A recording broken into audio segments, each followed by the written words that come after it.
Hello everyone and welcome back to another easy way video where I'm going to teach you how to change the FOV or FOV on your Minecraft version 121.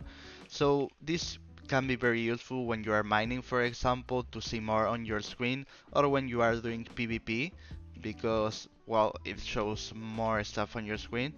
Well, I'm going to make an example and the tutorial, so you have to press ESC, go to options, and here you can see that you can change the FOV.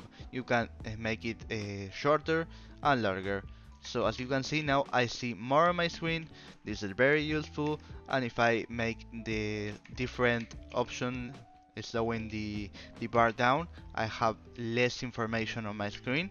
And also if you go here and you find a slowness potion, for example, let me wait 3 seconds.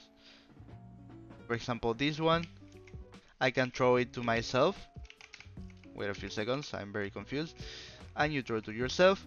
And now the FOV is very limited, so you can trap your friends with this. You can tell them to disable the FOV and throw them a potion, and they will be as slow as Holy Christ. So if this video was useful for you, please comment, share, like, subscribe, and press the bell in the subscription button. Goodbye.